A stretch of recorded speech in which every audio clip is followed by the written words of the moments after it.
Thank you all so very, very much. As we begin our session this morning at the beginning of March, we also want to acknowledge that March is Women's History Month. And we will make the transition, obviously, from Black History Month in February to Women's History Month in March. And again, commemorating and celebrating all of the amazing accomplishments of women everywhere. There is a wonderful quote from the wonderful Maya Angelou that I'd like to share with you today. I would like to be known as an intelligent woman, a courageous woman, a loving woman, a woman who teaches by being. And I think that represents all of the women here present today and all of the lovely gentlemen who support us in all that we try to do and accomplish and to be. So again, we are the Bridges Project. Just a quick update. We're not going to belabor because we want to devote as much time as possible to our wonderful speakers this morning. But the Our Story Project continues. We are very, very excited that Bert has reached out to all of the working group chairs to encourage each of them in their own specialty area to work with their participants for the stories within their working groups and even the story of the various working groups, because there is power in all of those stories. And we recognize that daily, the power of the stories to inform and to teach and to inspire. So we want to move that forward. The committee meets every other Tuesday at 6:30 via Zoom. We encourage anyone that would love to join us to do so. Our next meeting will be this upcoming Tuesday. So again, the link is out there on the site. It's in our newsletter every week. Peggy, did you have anything in addition as our fearless leader to add to that this morning? No, other than to thank all those who have already submitted their stories and to make note that the newsletter will be having one of each of the stories as an article. So you can look forward to reading what others have written, and then to encourage those who have not written their stories to do so and send them in. One other thing is that the essay contest, let me just quickly say that, is out in the schools and has been resent by those in curriculum to remind the teachers of the essay contest. The deadline of that is the end of this month. And the actual essay application is on our website. And so if you have kids that are in middle or high school or know of kids that would like to participate and put in their essay, there are prizes, and they will receive recognition for their participation. That's all I have. Very good. Thank you, Peggy. Thank you, Peggy. And in light of the fact that this is Women's History Month, All in Women International, International Women's Day that's celebrated worldwide is annually on March the 8th. This year, All in Women International, with our other women's organization partners, is hosting our 4th annual International Women's Day celebration. It's tomorrow afternoon between 1 and 3 p.m. It's a hybrid event, which is limited participation in person. It's going to be hosted at the wonderful new NOMA Gallery on North Magnolia, the old Coca-Cola bottling company, the old Skipper's Office Supply, for those of you that have been in Ocala forever and ever and ever. And this year, the international theme is Choose to Challenge. And of course, International Women's Day celebrates gender equity, celebrates the advancing of women, the elimination of bias against women, etc. And Choose to Challenge is an absolutely appropriate theme this year because of what we've gone through in the past year, in the interlude year of 2020 with the global pandemic, and which we're still dealing with its aftermath, obviously. This year, because of that, we are honoring women in the sciences. in Ocala, Marion County. And we have 11 amazing women who have made all kinds of contributions, not only in medicine, but in research and in community endeavors that bring essential health care into some of our underserved communities. So again, it's a hybrid event. Most of the women will be joining us, and men will be joining us via Zoom. I'll make sure that I think we've posted the link and the event in our newsletter. So look for that, and feel free to sign on to the hybrid event and join us tomorrow afternoon. So with that, I will turn it over to Francie. Everyone, good morning to our guests. Thank you. I take a moment to say thank you, Barbara, for that acknowledgement. Major Tara Woods is a name that the whole community of Marion County, city of Ocala knows. She has risen to the ranks.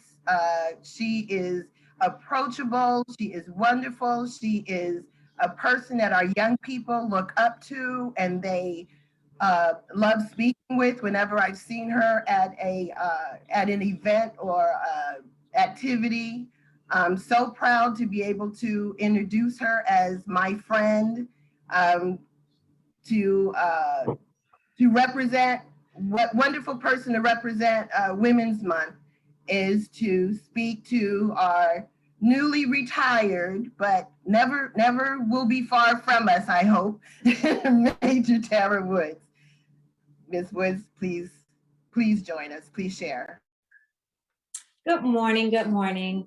So Miss Francine, my friend, asked if I would be present this morning and do what most of us do not care to do, which is talk about ourselves. So she asked if I would come and share my history throughout the agency and my current status with the group. So to some, this is going to be a repeat, and to others, this will be new news. So I started my career with the agency back in 1990 in a non-sworn capacity. Back then it was called community service officers. And basically we did all the traffic, anything that you didn't need a police officer for, we did that job, but the main focus was traffic. And then in 96, I decided to attend the police academy, and I graduated the academy and became a sworn police officer. I worked the road for 1 year when Mr. Hackmeyer, who was the principal at Howard Middle School, said to Chief Dean, basically he wanted to give me a lifetime contract at Howard Middle School to be his SRO. So I became the SRO at Howard Middle School. And I always tell people I had a lot of jobs, but working with those kids was like the most rewarding job of my career. And I was just speaking with the chief just last week and told him how a lot of those kids are still with me. As a matter of fact, I was on with one of the kids prior to getting on this call this morning, that we've made everlasting relationships. And which means that at the time, I know that the mission was accomplished. And shortly after that, in 2000, I was at Howard for 3 years, and I'm going to try to speed this along because it's my career is very long. But when I worked at Howard, not only was I the SRO, I was actually the pom-pom coordinator. I was, yes, I taught the kids dance. I participated in their choir, the hair and nail club, and I did the job of the SRO. So I was so much more than just an SRO when I worked on the campus. Then I moved into investigations where I worked, we call them property crimes, auto burglaries, auto thefts. Shortly thereafter, I moved into working white collar crimes where I did all of your identity thefts, checks, forgeries, frauds. I did all of that. Then I moved into major crimes where I worked homicides and robberies. I got promoted out of homicides and robberies to sergeant. I worked the road as a police sergeant for a little over a year, came back inside and supervised the major crimes area. I was transferred from major crimes area over to the drug task force. And at the time I did not put in to go to this job. And the current chief said to me, "You're going and you'll know why I sent you when you get there." So I said, "Yes, sir." So I go over, and there were a number of things that I had to put in order. So I was there for about 3 years. And then there was another issue that developed in another area, and the chief asked me to move from the drug unit to that area. So I was there in youth development for like a year. Then I got promoted in 11 to lieutenant, which at our agency, you're considered the watch commander. And on the weekends, you're the highest ranking person because the chiefs, captains, majors, everybody's at home. The show is yours to run. I worked shortly after working patrol as a lieutenant. I came inside the building, became the special operations commander. And at that time, that meant I had the K-9s, the schools, the motor traffic officers, the community service specialists. The span of control was greater. And 14, I got promoted to captain and became the West District commander. And I was over at the West District for maybe a year and a half, commanding the West District of Ocala. Then I got promoted to major in 16. At that point, I was the major over the Community Policing Bureau, which is what's called our police uniform officers. I did that for about a year and a half. Then I was transferred into special operations as the bureau head of all the things that I had just outlined. And I commanded that. I was the bureau head there for about a year and a little bit of, maybe a year and a half. Then I was transferred into the detective bureau. So then I was the special operation, the major over all of the detectives. We had our intelligence unit. We had the victims advocate, evidence. So in 2021, that brings us to this year, January, I retired from police major, and I left the organization on January the 31st and returned on February the 22nd in a non-sworn capacity. So my current position is titled the Community Liaison Coordinator for the Ocala Police Department.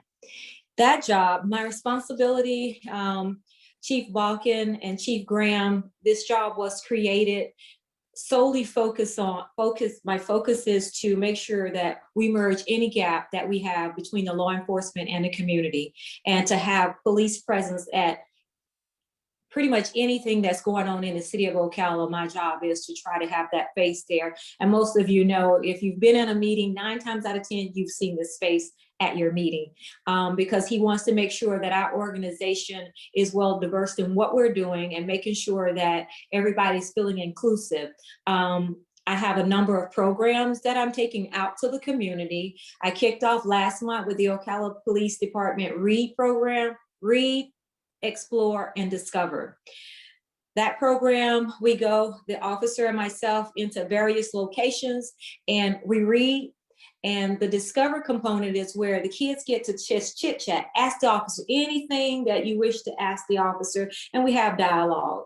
I'm in the process of creating a youth police academy, citizen police academy, an adult citizen police academy, and a ministerial police academy, so that they can come in citizen police academy and learn about what we do.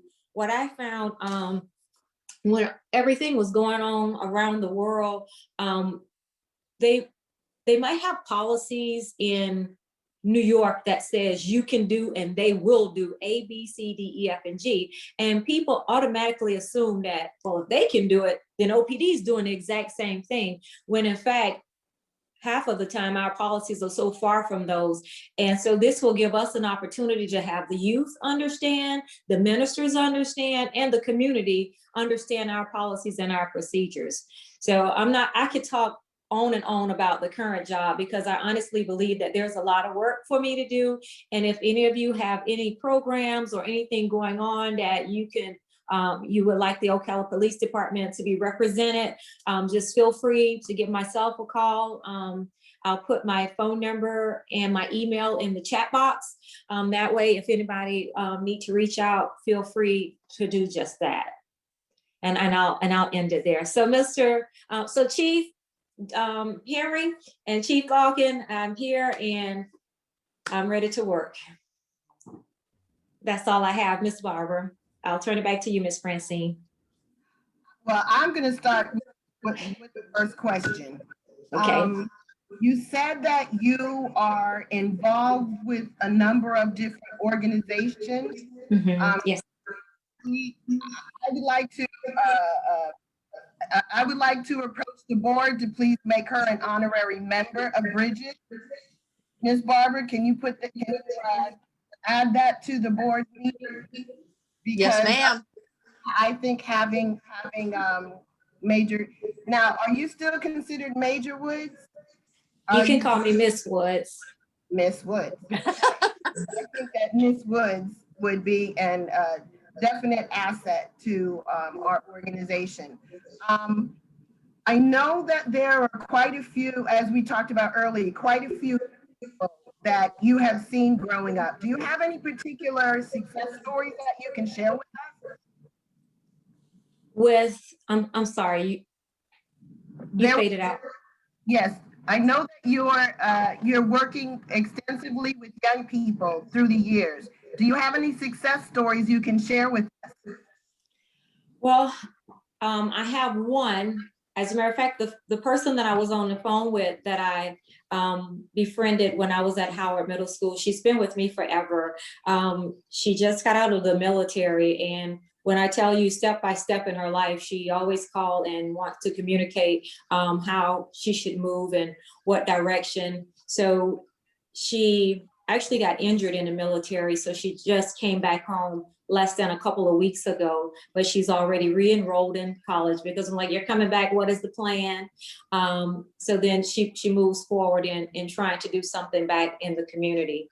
And then I have several that have become teachers, and they still call me to this day for advice. So I mean, I don't have any that have actually, well, I have one person that was one of my kids in my Sunday school class. I don't know if y'all know Malaya Woods. She was at my church. She's the officer at College Park Elementary. And she was at my church when she approached her family and said, I think I want to be a police officer. So I sat down with her and told her, okay, so here's the pros, here's the cons. You're going to be able to endure these things. And at that time, she wasn't married, but she had a fiance. So I brought them both in and said, hey, this is what your life's going to look like if you decide to go this route. And she did. And I believe she is at 7 years now. Wow, that's wonderful. That's wonderful. If anyone has a question for Ms. Woods, would you raise your hand or give me some kind of indication?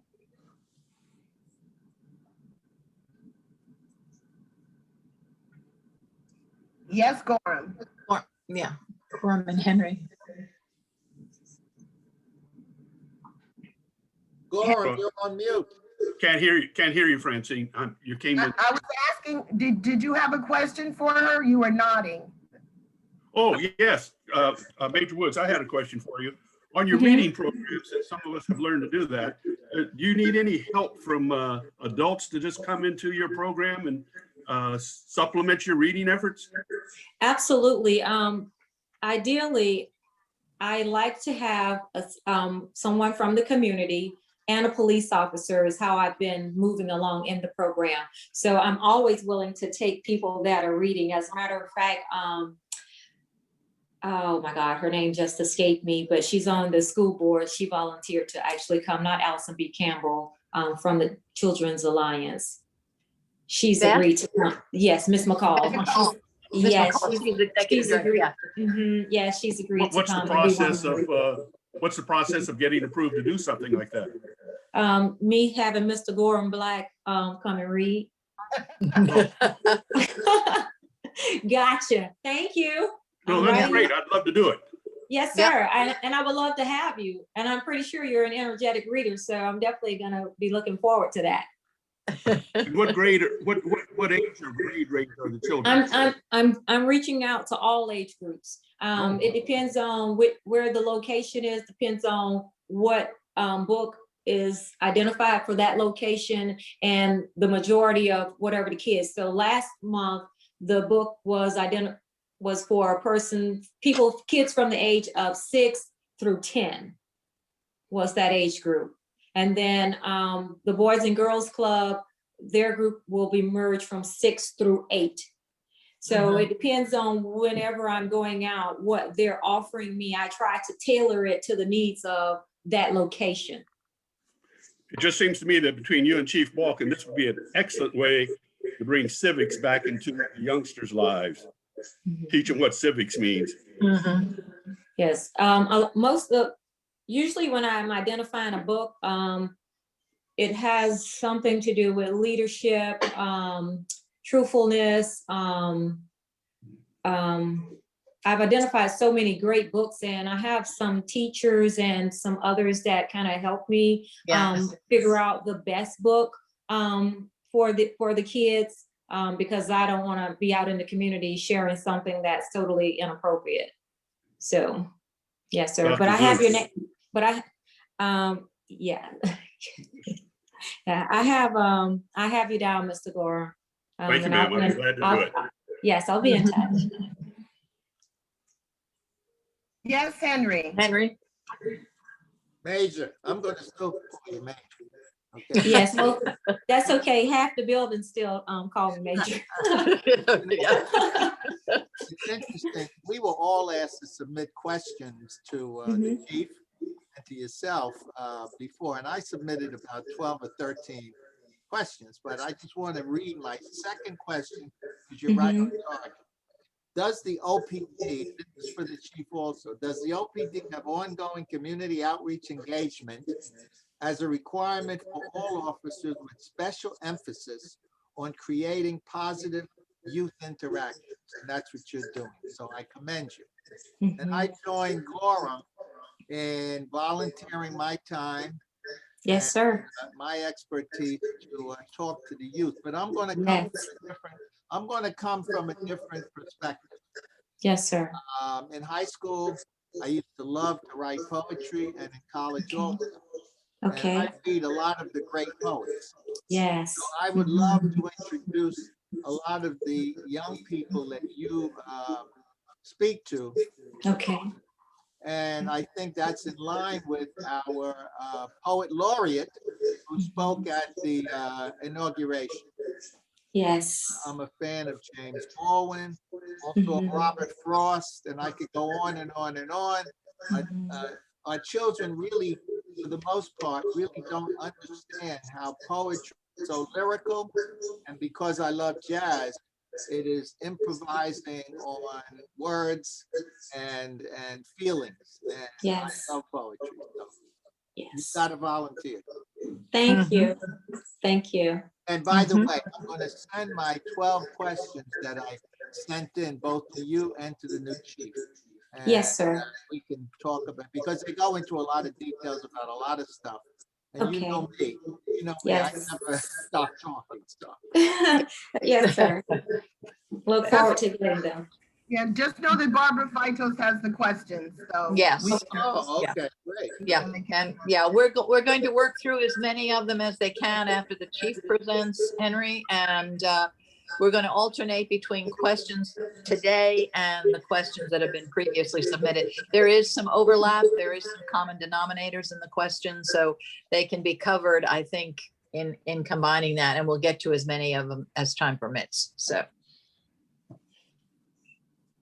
Francine?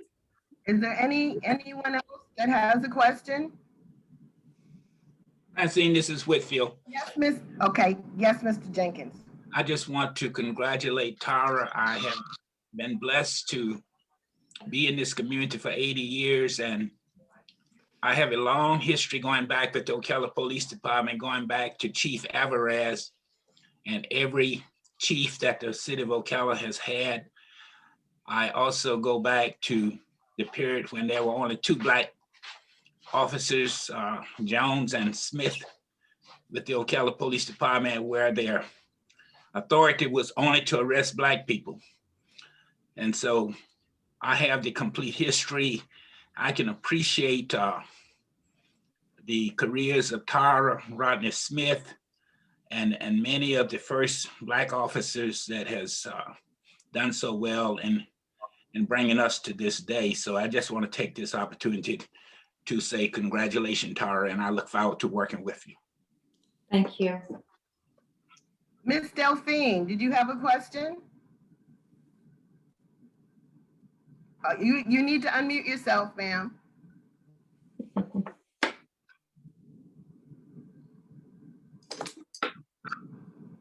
Go ahead. Go No, I had no question. I'm sorry. ahead.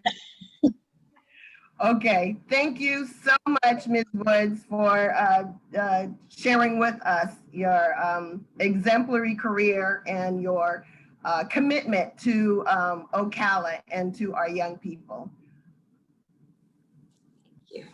My pleasure. I like that. Next, we have our new police chief, Michael Balken. I am still in mourning for Chief Graham. We lost him on the same day we had Souls to the Polls, October 25th. I'll never forget it. We've had such a great relationship with Chief Graham, and we're looking forward to having equally as great relationship with you, Michael Balkin. I know that you've been with the police department for a number of years, and we love to introduce you to our organization. I've seen you on Zoom events and other groups, and now you get to hear and see what we do here at Bridget. So please, sir, please share with us. Yeah, thank you, Francine, and thanks for the kind words about Chief Graham. We are still reeling, is a proper word, reeling from that loss. So thank you for those words. And it's hard to follow Tara Woods. Tara, I'm just so proud of you for what you've done, and we're thrilled. So everybody knows, we were thrilled when Chief Graham came up with the idea. I was thrilled to bring her back and complete his goal of really having a better outreach to the community. And there's not a better person in the city of Ocala to do, I would argue in the county, to do that than Major Tara Woods. So Tara, you deserve all those kudos. So I'll tell you a little bit about me real quick. I know some of you, I've worked with some of you, a couple of you in different capacities, I think, over the years in different meetings, but just a little history on me so you can kind of get to know me. I went to recruit school back in 1991 and graduated right after the Rodney King issue out in California. Everybody here remembers that. And although I graduated second in my class out of recruit school, I came out at a time when chiefs and sheriffs around the state were really trying to diversify their agencies. They hadn't been dealt hadn't had to deal with something like the Rodney King issue in decades. So it was extremely difficult for me to find a job. And I was told that quite bluntly, that look, we're trying to diversify and you don't meet what we're trying to hire. So I traveled the state. I traveled from Ocala down south of Tampa, from Jacksonville on the East Coast down towards Miami and everywhere in between, all the way up to Tallahassee, and could not buy a job in the state of Florida. And I was what I thought was a really good candidate compared to my peers. But regardless, I ended up getting a job offer from Sheriff Don Moreland, who said, he looked at me in the interview, I'll never forget it, and he says, you look like you're 140 pounds, about 5 foot nothing, and you're 19. So there's no way I'm giving you a gun and a badge and putting you out on the street, but I'll start you in the jail if you'd like to take that job. And of course, I jumped at the opportunity. And it was the best thing, quite frankly, that ever happened to me. It gave me an opportunity to hone my skills as it relates to interpersonal skills, and really, when they put you in a pod of inmates with no tools on your belt other than your voice, you learn quickly how to use that properly and treat people a certain way to your advantage. So it taught me a great deal. Matter of fact, I wish I could put every police officer I hired through the jail for about a year to learn those skills that I think so many of our young people really, they don't have anymore, especially in today's day and age. But anyway, I was at the jail for about a year and a half when I saw an ad in the paper for Ocala Police Department, and a friend of mine decided to apply, and the rest is history. I got hired by Chief Lee McGehee. I spent about 2 years on patrol before they made me a field training officer. I did that for a short time and kind of followed Tara's career. I went into investigations as a property crimes detective, quickly got pulled up to major crimes to work forcible felonies, namely rapes, robberies, and arsons, and then graduated into homicide for a few years and got promoted out of there to sergeant. And that landed me back in patrol. During that time, I was a SWAT operator for about 9 years, and kind of worked my way up through the ranks in most of our bureaus, to include investigations, special operations, internal affairs. I think everywhere except the drug unit I worked, and ultimately worked under Chief Graham, Deputy Chief Smith as their major, primarily in investigations, and then ultimately got promoted up. And then the history after Chief Graham's passing. But I've had a great career. I've been blessed to work for the police department. The city of Ocala is a great employer. They take good care of their employees, and I've been able to, or allowed to, do things for this agency that a young high school dropout would never have otherwise been able to do. And I won't get into that. I had what most would argue was a very rough childhood growing up. I dropped out of school after my parents split up, and kind of fought my way back, and ultimately ended up going back to college, and it's a success story. I'm proud of it. Behind me, you probably can't see it, but there's two pieces of paper hanging on my wall. There's a GED on top and a bachelor's degree on the bottom, and they're in that order for a reason. I'm far more prouder of that GED than I ever will be of that college degree. So that's me in a nutshell. I'm married. I've got 2 kids, one of which my daughter is sitting right across from me doing her homework here at the police department. And I'm a community-based guy. I love Ocala. I love this community. I want to see us succeed in all facets and be everything that this community can be.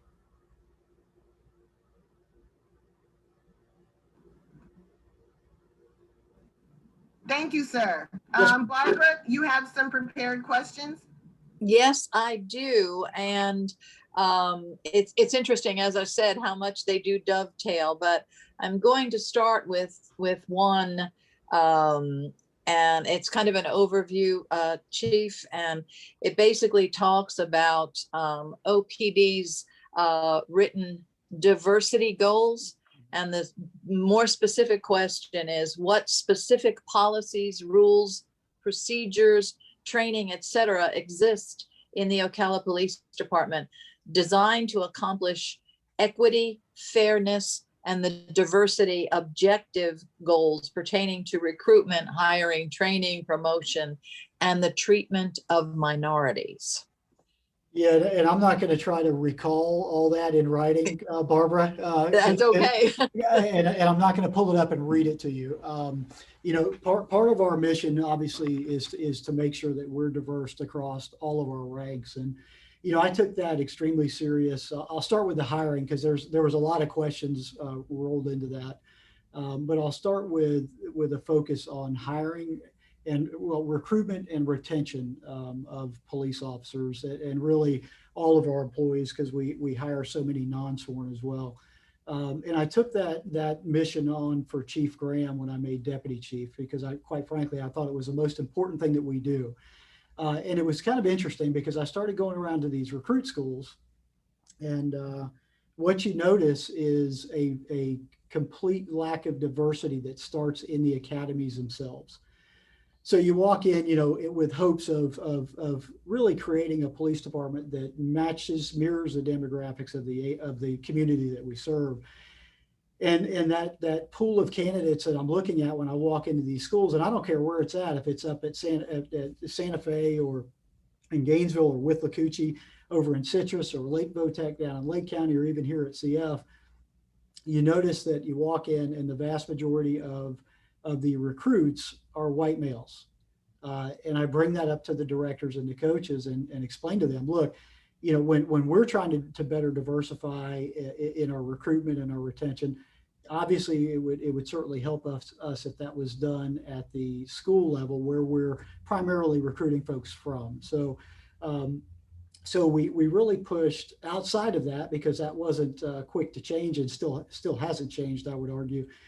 We really started pushing again for our sponsor program, which would allow us to reach out in the community and sponsor anybody, but especially minorities, to fill that gap, because we're just not seeing it at the schools. So I really wish I tried to get our numbers, because I kind of saw thought that might be a question, Barbara, on what we were doing. And I really wanted to present the group with our numbers, and my HR director didn't have that time to do that before she left yesterday. But I gave this number to a pastoral meeting that I had just last week. And I think there were 7 new candidates that we just hired, 4 of which were Black, 1 was Hispanic, and the remainder was white.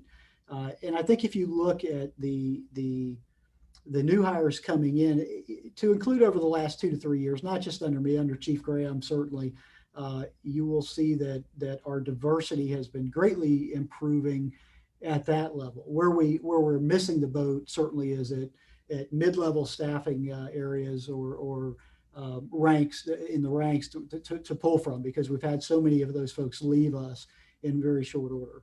And again, to go back to answer your question about written directives on that, I won't try to recall them. I won't try to read them to you, although I can pull them up real quick. We have dedicated policies that are in place to try to ensure we have a demographic within the agency that mirrors that of the city that we serve. And that was a very long answer to a compounded question. I don't know if I covered all of it. The follow-up, honestly, is once you have, the officers are hired and the protocols are in place, the policies are in place.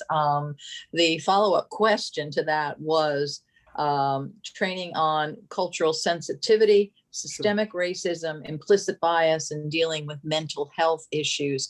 What happens once the officers are on board, and what's the ongoing training process as these issues surface? And that's not just here. That's not just in the state of Florida. That's a national issue at this point in time. So in our own community, understanding our demographics, how are those training issues being addressed? Well, I'm glad you work back around there. So let me say this, and what I want to make sure that I preface everything I say, and I'll just say it one time, that none of what I say is a dig at my predecessors, whether that be Chief Graham, Chief Williams, anybody in Chief Dean. I'm not doing that, but I will say this: I've always felt that we lacked over the course of my career, that we lacked in our training department. I don't want to say severely, but I just think we lacked in the numbers. We're at 196 sworn, another 100 non-sworn staff members, support staff. So we're at 300 strong nearly, and we had a 2-person training unit. And quite frankly, although a lot of our training is done through FDLE, and certainly a lot of that has moved into the digital realm, we're doing a lot of online training. It was still apparent to me, and it has been for a couple of years, that we were missing the boat in the size of our training unit, being able to deliver the training that we needed to in a timely and effective way. So it was shortly after Chief Graham passed away that we doubled the size of our training unit. When I say that, it sounds like it's more than what it is. We had 2 members. That is up to 4 now. I'm pushing for 2 more members in the upcoming budget. We had to, be careful financially with the pending fire fee issue that's going on. But I was able to get the city manager to agree to add 2 positions. Plus a captain, and which was extremely important, because I needed the captain rank in there to really combat that rank headbutting. Obviously a captain carries more weight than a sergeant, so I wanted a rank level in there that could get the point across that, look, training is the most important thing that we're going to do. That it's the most important thing we do, and it's the most important thing that we're going to focus on. But with that, that captain's responsibility is not only over the training unit, but also over our strategic planning hub, which is something that we've really never done. We've said that we've done it, and I would say that we did it to a very small degree, but we never really did strategic planning in a model that was consistent, in a business model. Something that our community leaders, folks like you, my city council, my mayor, my city manager, could really understand and get behind. So when I say that, and I'll get back to the implicit bias training and all that in a minute, but this is an important note. when I say that, you have to understand that, you know, I sit in council meetings every other week, and I listen to these millionaire developers walk in and say, hey, we're going to build this development, and we're going to build this building, this business out here. We're going to put 500 homes up here in Northwest Ocala. We're going to redo Pine Oaks Golf Course, and we're going to have all this affordable housing. And all this is great. And I hear a bunch of ayes. Yeah, we're going to vote that in.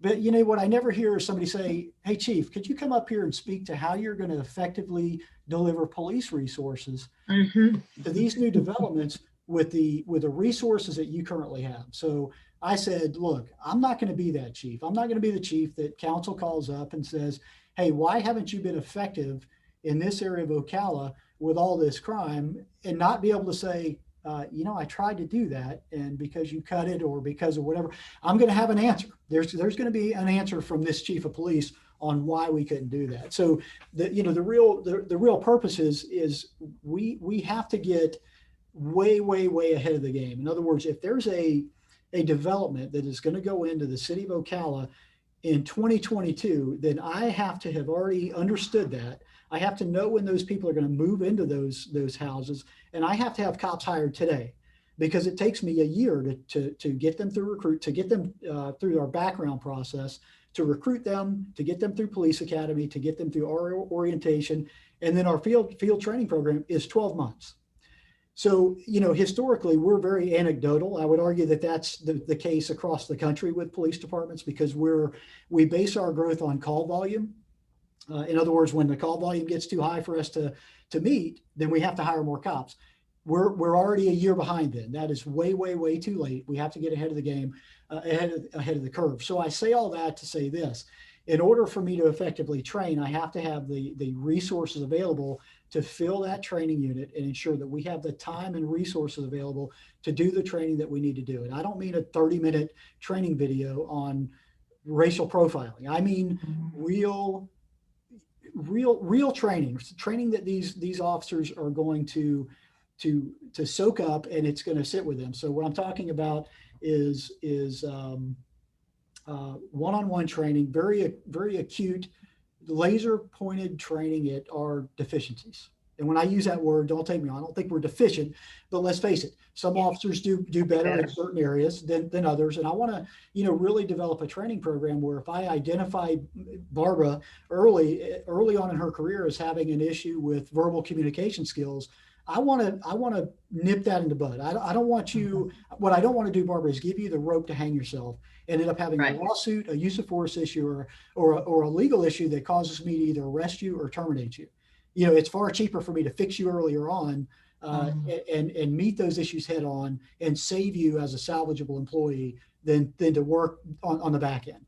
But as it relates to that specific training that you're talking about, I can tell you all of the officers go through bias-based policing, and I am reading my notes here, so I'm going to read them because I want to make sure I get everything in. Already go through bias-based profiling training, which includes it's kind of a improvement from the prior safe and legal traffic stops that some of you may have been familiar with from years ago, that talks about profiling, bias-based policing, and things like that. We've been going through de-escalation training. Matter of fact, that started really when we brought our TASER program on years ago as a de-escalation tool. And we're teaching our officers, look, we're giving you these tools to put on your tool belt, whether that's a TASER or pepper spray or an ASP or whatever those tools are. But the bottom line is it starts with verbal communication, and that's outlined in our policies. That's even how our use of force, what we would used to call our use of force continuum, that's what we start with. And it's a you know, the goal is to get you to comply with what I need you to do at the very lowest level of force. And that is a simple, Colonel, would you mind doing this for me? Barbara, could you do this? It's a very non-forceful way. And we teach our officers step by step on how to increase that use of force, which starts at the verbal level all the way up to, God forbid, a lethal force encounter, and always erring on the side of the least amount of force used, right? That a reasonable officer in your shoes would use in that situation. So right now, I would argue that development, that additional training resource that we have in there, they've taken the bull by the horns. I was at a briefing just 2 days ago where they were going over just that and explaining to these young officers. And mind you, some of these kids are 19 years old, right? So we've got, they don't have the life experience that we do. The folks on this meeting right now, I'm looking around the chat room, they don't come with the life experience that we come with. So this is a unique time. We're dealing with young police officers that grew up, communicating with their thumbs, right? And we're trying to teach them these skill sets that they really weren't brought up with. I would argue that they're not teaching in school, and they're not being taught by their parents. They're being raised by an iPhone. So it was interesting, and I wish I had one of my training officers to talk about the psychology that goes into getting someone to comply at the very lowest level. I want to get you to do it because you want to do it, Barbara, right? That's the goal. So that's some of the things that we're doing so far that's already been enacted just in some of the stuff that's been going on for years and decades. I remember going through Kingian nonviolence courses here at the PD under Maury Dean years ago. But we're going to build, we're not there where I want to be yet. We're really not. It's going to take us time to get where Chief Balkin wants to be. But that's going to be an evolving effort. And we're going to do some things a little bit different where we used to have to spend an inordinate amount of money to send our folks out for training, which were valuable tax dollars that I would prefer to use elsewhere. I would like to bring that training here. We've got a beautiful police department. I've got a huge training auditorium. And when I host those courses, whether it be de-escalation, bias-based policing, profiling, you name it, I want to do that here because when I do that here, we end up getting free positions in those courses because those instructors are making money from the registration fees they're charging other agencies. So it behooves us as an agency to not only do that here, we get more out of it. I can send more people, more of our officers, our personnel to those training segments, and we just get more bang for the buck. So we're going to be doing a lot more of that, and we're going to increase that training unit come hell or high water. I'm sorry for the language, under my direction in this up and coming year. I'm hopeful that the budget process unfolds in a way that is conducive to me doing that sooner rather than later. Does that cover I think that covered at least some of the topics you asked about. Mm-hmm. Okay. All right. Thank you. Thank you, Chief. At this time, are there any questions from the floor that we'd like to entertain? Henry, let me defer. You've submitted a bunch of them. I want to include some of the other folks that might not have had an opportunity yet, and then we'll get back to you. Sharon, go ahead. Sorry, I can't hear you, Sharon. If you're Sharon, yeah, she's trying to unmute, I think. okay, gotcha. Good morning. Okay, I was just wondering because I've had personal experience with this. What kind of psychological vetting is done prior to hiring? I know that all the training and everything that happens after you hire, but Sure. What is actually done prior to hiring? I have a relative who is now a functioning police officer who is extremely racist. And as far as I'm concerned, never should ever be given a badge and a gun. I'm glad. So- That's a great question, Sharon. And I'll say this just to give a real quick overview of the hiring process in general. So what we do is if you wanted to be a police officer I hope this person doesn't work for me. No. Okay. I was going to start asking names here.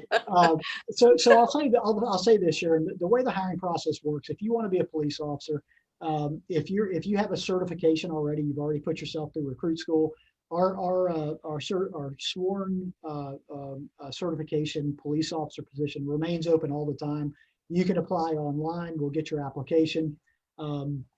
And as long as there's not anything in your application that would automatic disqualifiers, you will automatically move on to the next step of an interview, a basic interview, and a written test with the police department. And the written test is very basic. Make sure you understand the English language, that you can communicate well and write a police report. That's really what we're looking for. Once you do that, we'll put you in backgrounds, which includes a background investigator calling prior employees, calling your personal references, like any business would do, real simple. And when you make it through that, you'll move on to a polygraph exam, a lie detector test, to make sure that you're not hiding anything that we need to know. and then you move on to a psychological exam, sometimes not in that order, it just depends on scheduling. So our psychological exam is a 2-part exam where I'm going to speak as if COVID wasn't going on and you would meet with that doctor in person, but you would go fill out a very lengthy, and I remember doing this myself, a very lengthy written, you're basically taking a written test. And that written test is designed to elicit certain information that would be red flags. And those are related to race, sexual deviance, you name it. It's going to try to draw out things that the doctor is going to later ask you about to try to get an idea of, one, are you trying to cover something up? In other words, like, it's easy to cover up racism, right? You can walk in and say, no, I love all Black people. And but that doesn't mean that's what's in your heart or your mind. So that doctor's goal is to use that booklet, that testing booklet, as a way to elicit a format of questions to really get to the bottom of who you are. And then at the end, after that second portion of the exam is done, I get a written evaluation or analysis of who you really are, and they rate you on a score of 1 to 5. 1 being there's no issues with me hiring you, you're a safe hire. 5 being that I might have to come arrest you. I mean, don't stay away from this. And what we try to do is really keep those hirings. If you're a 4 or above, generally, unless there's something that you can explain away to me in a personal interview with me, normally you're not even going to get a follow-up interview with the chief. So if you're a moderate or higher risk, based on what the doctors told me, if there's anything in a report that comes out about racism or anything, you're never going to get a job with us. I'm not going to speak for another agency.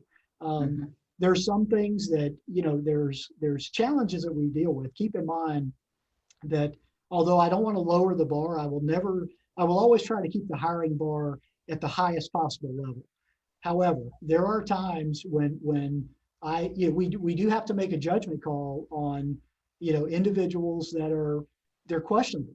There's things in their background, in other words, the fact that you may have used illicit drugs 5 years ago, I don't know that, one time, I don't know that, we've always approached these at, one instance shouldn't define, Sharon, on who you are. If you made a mistake years ago and I don't know, snorted a line of cocaine, I would prefer that not to be in your background, but if you bring with you certain things or attributes that help me, you might be a minority, you might be a female, you might be, you might have a master's degree in this, you might, there's all kinds of reasons that may cause me to say, I'm willing to take a risk on Sharon. Race will never be one of those issues that I am going to overlook, but there are things in a background that I might be able to get around and be willing to risk on you if I think you're really who you're telling me you are, and you've gotten through the polygraph and you've gotten through the shrink and all that. There's times that when we evaluate those, and it's a balancing act, right? And we're trying to protect the citizens, but we're also trying to, bring on those people that are most qualified to help us get our mission done. I hope that answers your question. It does. I was just wondering if the social media aspect is ever brought into the prior to hiring. Do you check their social media at all? Yeah, we try not to say a lot about that because what I don't want you to do is scrubbing your social media before you come apply and hide that. But so if it's just between you and me, Sharon, and not the rest of the room, our background investigators, you actually have to sign a form that allows us. You not only do you sign a form that allows me to inspect your social media, but we mandate that you provide your username so we can access all those social media platforms. Yes, ma'am. Thank you. Yes, ma'am. I've got a question. Bridges Project has a number of working groups, one of them being law enforcement. We conducted a survey, a community safety survey a number of years ago. And those results we put in a bounded pamphlet, and we tried to share with law enforcement, but we were basically ignored. Due to now, we are now getting to know you. We are trying to take the temperature of our community. Would you be willing to help us with an update so that we can work with you with community services to try to tap down on where their needs are? Yes, Ms. Woods. Before the chief speak, I actually was a part of that when we formulated that several years ago. Oh, The great. problem, and everybody that's on this meeting can tell you, none of them were associated with the Ocala Police Department. And we participated 100%. Your problem was where the Marion County Sheriff's Office did not participate, nor did they give you any information. And all of the findings had nothing to do with us because we gave y'all all of our policies and everything. So your issue from 2 years ago will still be the same because it's the same sheriff. We just have a different chief, and our chief is always willing to play. So unless you're willing to go and ask them to come to the table to give you what we provided, because we allowed them to get all of our training materials, the entire booklet that was put together. Mr. Dorick, he's on here, and so is Mr. Mag. We gave everything, but at some point their person stopped coming to participate in this law enforcement component, and they gave us nothing. So the chief can agree, but that wasn't the issue back then. Thank you for correcting me. Yes, no problem, no problem. No, now we know. I don't think it's a correction, Francine. I think what it is, she's telling the absolute God truth. We have had no, none, nada, zippo, cooperation from the sheriff. I don't know how else to say that. They have given us no help. Henry, myself, Barbara, we have tried. We haven't even had a sheriff's advisory committee meeting in 2+ years. And the only thing that we see is the sheriff constantly involved in commercials on TV that upgrade the sheriff. So no, Tara's telling you, Major Woods, excuse me, is telling you the absolute truth. The OPD was not the issue. Since I stole the answer from her a minute, may I just go and ask the chief a question as a follow-up? Barbara? Okay, I see you going up and down. It must mean yes. Yes, sir. Chief, one of the things that I'm most concerned with now is the intrepidity that the United States is going through. And I have a brain suggestion. I'm up to my collective hips now in reading of the tawdry things that are happening to citizens, not just minority citizens, but citizens in the United States. And I would really, really like to recommend that you find those great things that your OPD may be doing and just publicize the living bazoo out of it, because those people that do read and those people that talk word of mouth, you need to have that positivity, I think, out there now. Example, the young lady, Amanda Gordon, who gave the poem at the inauguration, was just hassled by a security guard in her apartment complex that didn't know whom she was and said, "You look suspicious." Well, that bothers me, because if you hadn't seen her on TV, what planet were you on, and under what rock were you when she did that great thing?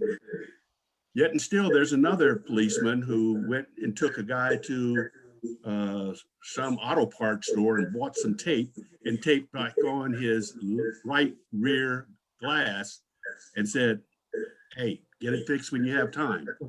Boy, what a great thing that is, instead of arresting him and shooting him, and now we have somebody that's been killed. So I would just really want to recommend, because we have some issues here in Ocala that you alluded to in your great talk. And I think the political side of Ocala needs to see the human side of the police department doing the great things that I think sometimes your police departments do. Change a tire, help a lady across the street, any of those Boy Scout attributes, I don't care, but publicize it so the world, and especially these kids that Tara is working with, can know that the cop is not a bad person. You could be the bad person by what you're doing. Colonel, I again, thank you for your service. I love to hear you talk, and I'd love to have lunch with you, because you hit the nail on the head. I would argue, Colonel, that— Are you buying? I always do. Everybody says— Oh, okay, anytime. Everybody says I make the big money. I think I took a pay loss because of all the lunches I buy now. But the bottom line is you're absolutely right. We and this is not Ocala. law enforcement in general does a horrible job of telling our own story. We allow the media to do that and there's a lot of reasons for that, right? When shootings happen and things like that take place, the bad stuff that, unfortunately is part of the job, and it will always be part of this job. There's rules in place that really have prevented us from telling our own story effectively. And I'll tell you a story real quick on that note. I remember having this conversation with Rodney Smith, Deputy Chief Smith, before he left. And I said, listen, it was after a shooting somewhere. And I said, listen, we cannot allow this to happen. So everybody knows if there's an officer involved shooting in Ocala by one of our police officers, I am going to, just like Chief Graham did and Chief Williams did, we are going to pick up the phone immediately, call FDLE and say, hey, Chad Brown, can you come help us out and investigate this shooting? Because we should not be investigating.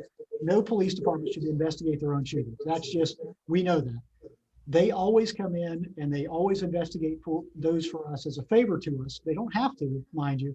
But with that comes the idea that we will not speak about that case because now it's an open investigation by FDLE. I remember having that conversation with Rodney Smith saying we cannot allow them to muzzle us when in any of our shootings, whether we got it right or wrong, we have to be able to get out in front, put those body camera videos out there and explain to the citizens because they're going to demand to know immediately. They don't want to wait 8 months for FDLE to complete an investigation, and we get that. And Rodney agreed with that. I remember having that conversation, and I kid you not, it wasn't 2 weeks later that we shot and killed a gentleman in a hotel on South Pine. And the first thing Chief Graham did was call the FDLE and said, hey, can you come investigate? Yes, we can, but you can't say anything about this case. And mum was the word. That was a good shooting. There is no such thing as a good shooting. The officers properly reacted to a threat, an armed subject that tried to shoot the officers. And unfortunately, the man was shot and killed. The officers acted properly, but we didn't say anything about that case really ever. FDLE was in charge of that. I am not willing to play that game. I'm really not. I'm going to call them. I'm going to ask them politely to investigate. And if they refuse, there's a boss. Everybody's got a boss, right? There's a way to demand that as well. In a manner where we can still get out and be more communicative to the citizens that we serve. So, but anyway, back around to what you're saying. You're absolutely right. I am so proud of what these men and women do every day. If you knew, and I invite every one of you to come down here and ride with one of my police officers. If you think they're doing a bad job, I challenge you. Matter of fact, I would demand of you, come down here and I will put you in a police car for an entire shift. I'll leave you in a car for a week. You can camp out with these police officers and I will dare you to find them doing something intentionally wrong. They're human beings. We all make mistakes, but if they commit overtly a mistake of the heart, send them to me because I will take issue with that immediately. But you're right, Colonel. They do incredible things each and every day that you would be so proud of your police officers, your police department for, and we do a horrible job of telling our story. One, because it's hard it is a difficult position to give credit, for something that you've done, but that's my job. That's now going to be Tara's job, and it's certainly my PIO's job to seek those good things out. And you're right. Get them in the media and tell our story and that's happening in Seattle and Minneapolis and New York. I don't care where the last riot was. 99.9% of those cops go in with the idea that I am going to do good in my community. I'm going to make a positive change. But again, they are human. They're dealing with humans on a day-to-day basis. And unfortunately, as much as I'd like to say, George Floyd is never going to happen again, I'll be the first to say a George Floyd will happen again. And it will always happen when you give authority to the police to enforce the laws of the land. And there's just going to be those issues that, unfortunately, there's going to be a life or now. I'm not going to try to say this about the George Floyd incident because that should have never happened. That was a murder. That officer should go to prison. Absolutely, no doubt. But a lot of these shootings are life and death situations, decisions that take place in an instant. And unfortunately, there are going to be times when officers get it right. And I want to tell a quick story. My daughter's looking at me like, you said this was going to be a half hour. I'm not going to rush through this. I'm going to tell you a quick story and because it applies directly to me, something that happened less than 2 years ago, right outside the police department. So we had some, not to give away our tools, we had some electronic surveillance equipment that we had out in the community that didn't work correctly one night. They called me about 2 in. They say, hey, just so you know, we had a robbery, the stuff didn't work. And I was a little upset. We spent a lot of money on this stuff. So I got out of bed and I came I actually went to the scene first. They had surrounded a house. They were waiting on a search warrant to go get a robbery suspect. And we were going over the issues with the device that we were using. And I had to come back to the police department to review some data on this device. And it was probably 3 in. I was dressed like I am now, just a pair of slacks. I had a gun and a badge on my hip. That was it. No radio, no less lethal, no nothing. I came into my office here. I reviewed the information for about 20 minutes. And I go to walk out the administrative wing of the police department right out front. And I'll never forget this. It was like January. It was freezing cold. I literally walk out the exit door. I turn to walk down the ramp. And I see this young man who is crouched down, leaning up against the wall. He's holding a knife. He is shirtless. It's probably 25 degrees out, but he is covered in sweat. And I said, sir, can I help you? As I step back, he's got a knife, remember. He stands up and he turns towards me and says, oh, I'm ready for you. Okay. I pull my gun and I said, sir, drop the knife. And I'm backing up to the railing. I can't back up any further. We're still only 6 feet away. And he's panting and he's looking at me and I can tell he is ready to charge. And I'm taking up slack on the trigger. I've got no less lethal options on me. And all of a sudden he starts looking behind him and looking at me and looking behind him. And there's about a 4-foot steel pipe laying on the ground that I didn't bring. So I knew he had brought it with him. And he's looking at it like, okay, I'm going to shed the knife and I'm going to wrap this pipe around this cop's head. And that's exactly what he tried to do. He turns to go towards the pipe. He still has a knife. It's a split-second call. I holster, I tackle the guy, and down on the ground, we're rolling and we're fighting. Remember, he's soaking wet with sweat. He's got no shirt, so there's nothing to hold on to. And he's hitting and I'm hitting. And finally, he starts to turn around with this knife, and I had to disengage. I thought he's going to stab me right in the throat with this knife. I disengage. I pull my gun again, and I'm that close to shooting him when he jumps up and he takes off running towards Pine. He runs right into it. I had to run to my truck, get on the radio, and a detective grabs him, throws him on the ground, and arrests him. In the end, it wasn't a knife. It was a shiny little piece of metal that he was holding like a knife. My point is, in the end, I was absolutely justified to shoot that young man. In the end, the story would have read, because he didn't have a knife, he had this little piece of metal at 3 in. In the end, the story would have been, cop, major, deputy chief, I think I was, shoots an unarmed black man right outside the police department. These are the decisions that some of these, remember, a 19-year-old kid, they're making these decisions every single day. Even our cops are doing that right here in Ocala. And sadly enough, we brought that guy in for an interview. I did it myself. I walked in because I wanted to know why he was trying to ambush me. And I said, what were you trying to do? And he said, God told me to come here and get help. So clearly this was a mental health issue. And I would have never been able to live with myself, justified shooting or not. I don't know. I don't know that I would still be a cop today. I think I would have had to leave and go find another line of work, because there's no way I could have, after I found out what I did about that young man, it would have been career ending for me and on my own. So I just want everybody to know they're doing things like that day in and day out. And unfortunately, sometimes, can they get it wrong in a split second? Yes. But back to your point, Colonel, and I'll end. We need to do a better job of telling our story. Absolutely. You're correct. I agree 100%. Mr. Henry, sorry. You're muted, sir. I'm sorry. Yeah.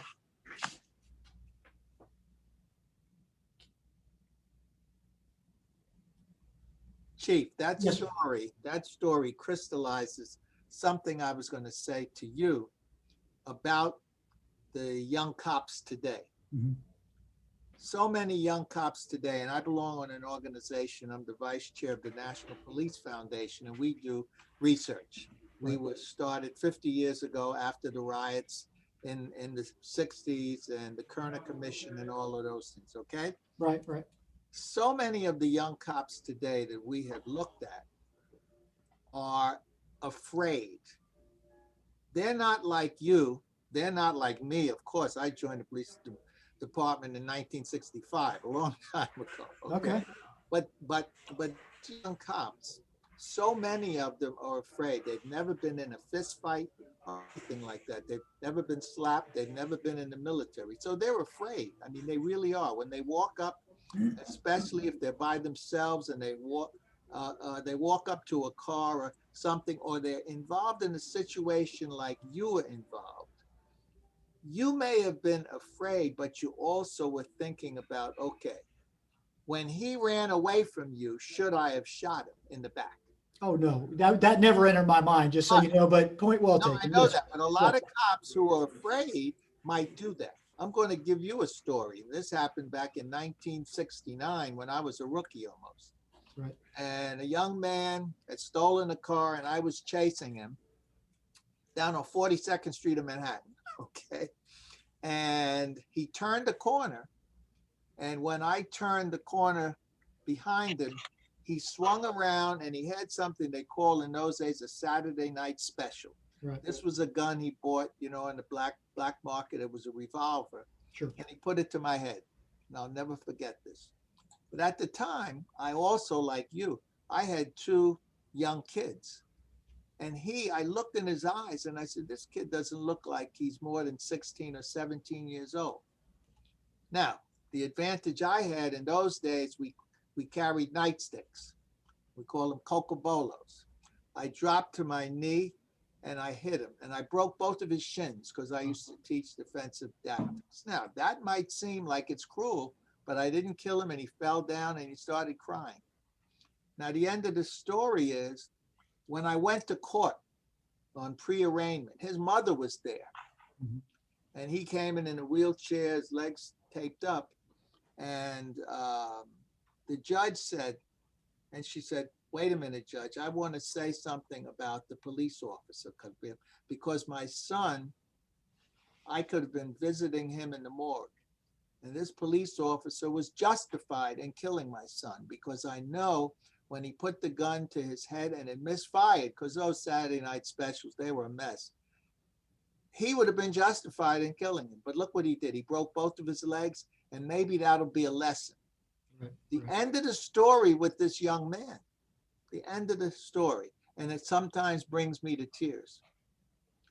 Almost 15 years later, and I stayed in touch with the mother almost 15 years later, she called me and son and said, I'd like to show you something. She showed me his graduation picture from St. John's Law School.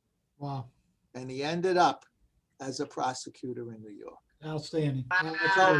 So based on you see, today, people don't talk, as the Colonel said, about the good things that police officers do on a day-to-day basis and the fear, too, that could be in their minds. But some of these young cops today, and I've spoken to a lot of them, when they walk up to a car and they have their gun out, that's because many of them are afraid. And if we could teach in training how to overcome that fear, and I know, like the first thing that the politicians do is cut the budget for training. Right. I had over 2,000 police officers in my department, and I was always begging for more training. And I can't believe you only have 2 people that do training. Now you have 4.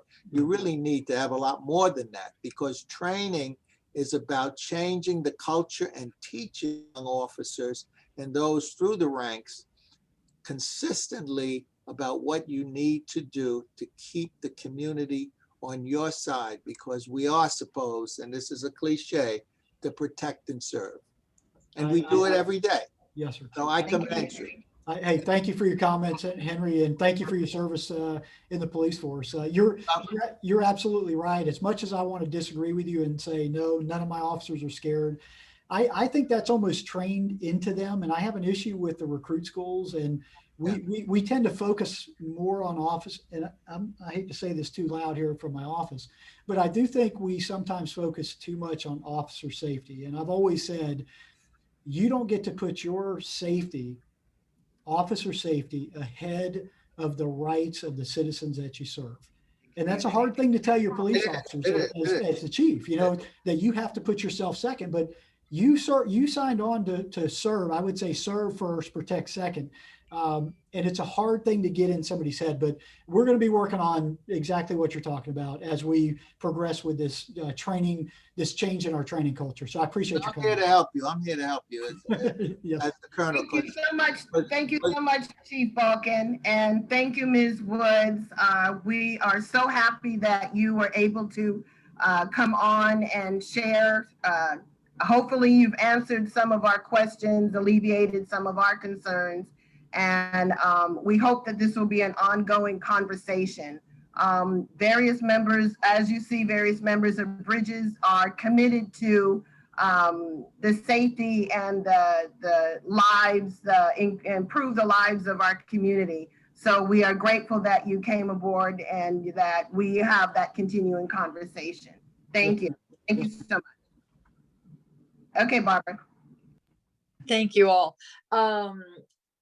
Just as a continuation of that conversation, as Bridges begins to tell our own story, I know that there are a number of us that are part of the Bridges Project that are also involved with the Racial Harmony Task Force.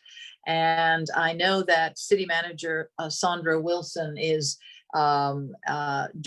directed that the Racial Harmony Task Force be revamped. And her ultimate goal, obviously, is to have the city of Ocala become involved with the GARE program, GARE, and the acronym is Government Alliance on Race and Equity.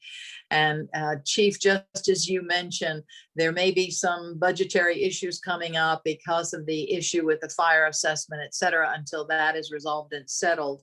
But again, the fact that all of these entities are starting to come together as community to recognize what we need to do. You have our support and our partnership in terms of what we're trying to do to build a better Ocala, to build a better community. So again, these alliances, these overlaps in terms of what is going on, I think only bode well for the ongoing viability of this community. So we thank you all for all of you for your engagement and your continued involvement and support for these efforts going forward. So are there any other announcements or comments from the audience in terms of upcoming events, issues you want to address before we conclude today? Francine.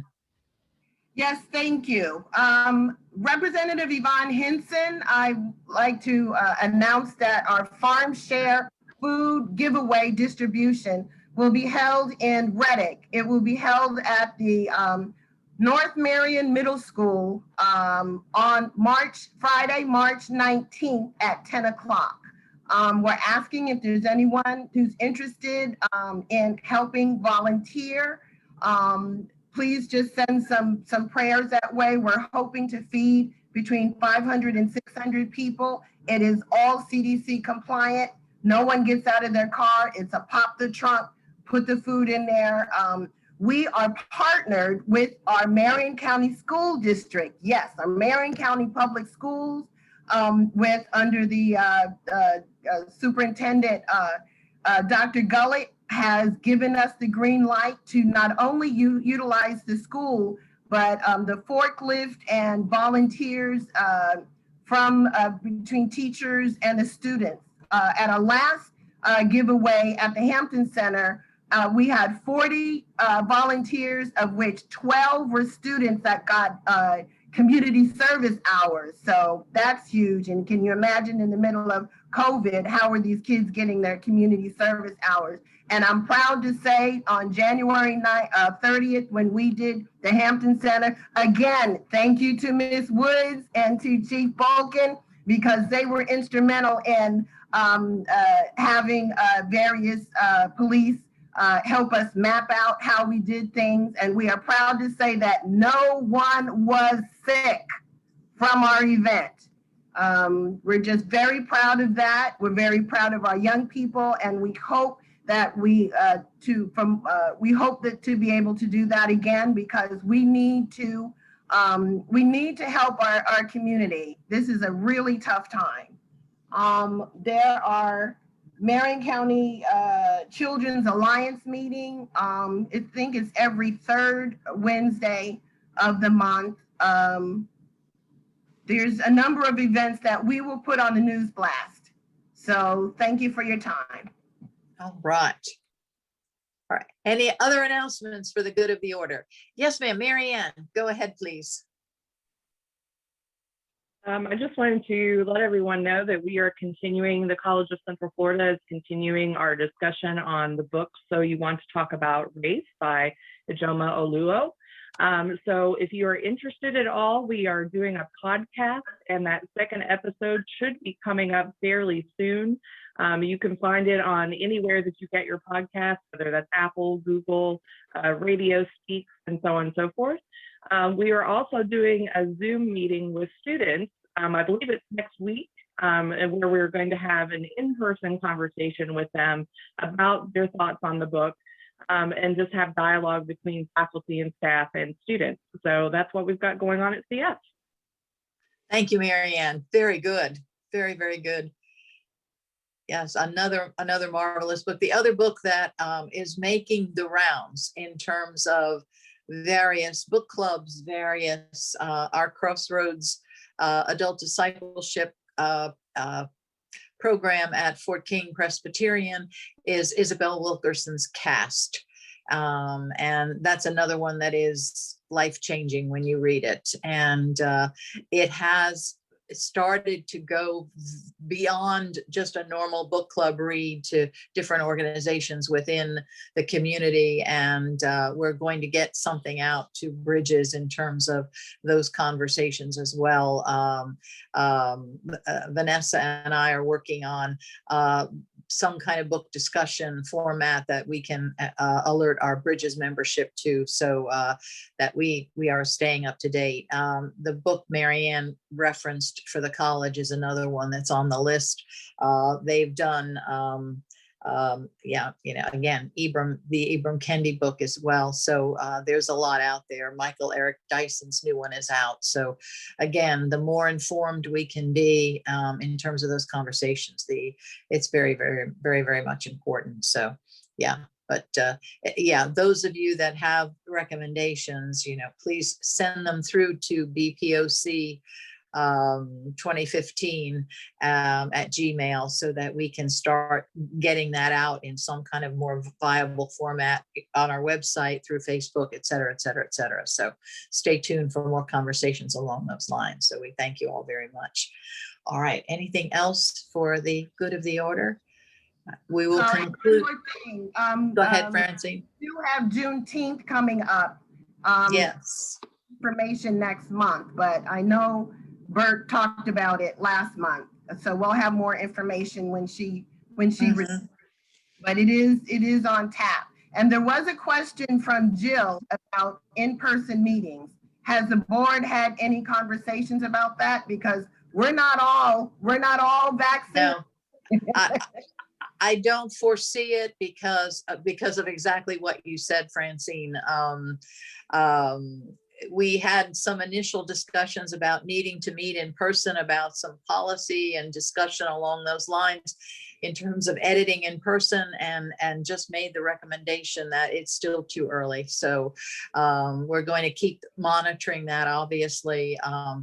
You know, there are groups that people, you know, that have all been vaccinated and, you know, have been starting, but that's only the age cohort 65 and over predominantly. So as that moves forward, but again, not in the immediate future. There's no plans for in-person meetings. So, but all right. I was not trying to rush the meetings. I was asking about returning to the OPD meeting room. That's what I was asking about. Oh, when we can, Jill? Yes, that's what I was asking about. It would it be a possibility of returning to the previous OPD meeting room on Pine instead of out on the government buildings that are more hidden? Yeah, Major Woods, would it be appropriate to work with you on that, or as far as the scheduling when we do resume in person? Yes, ma'am. If you could give me a holler, I'll get with the secretary and we're going to try to work something. We'll see what we can or cannot do. Perfect. Thank you very much. We appreciate that. Thank you. Thank you, Jill, for the clarification. I appreciate it. All right. I think that may conclude our time together this morning. And let us end with another quote from the wonderful Maya Angelou. And it's kind of a benediction. She said, "My wish for you is that you continue to be who you are, to astonish a mean world with your acts of kindness."